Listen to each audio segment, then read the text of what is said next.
Alright, so while the door panel is off on this 17 Camry, I'm going to show you how to take the door mirror off. Here we go.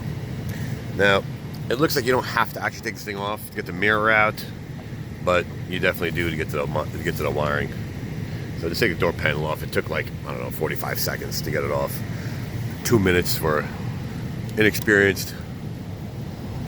And there you go. Unplugger, 310 mils. And I will confirm that. So let's take this off. All right, so all 310 mils are out, and let's confirm that this is removable.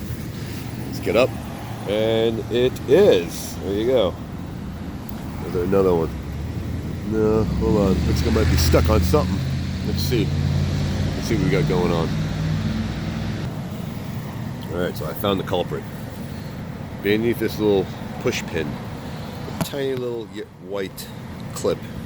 That's what holds in the whole mirror. There you go. So the rest of it is just a matter of pulling. Should we bother? I know there's a rubber right here in this guy.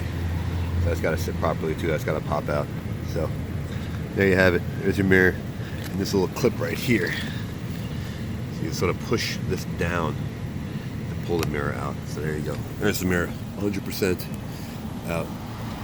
So don't need to replace it, just showing you how to do it. So, like it, don't like it, share, don't share, subscribe, don't subscribe. Thanks for watching.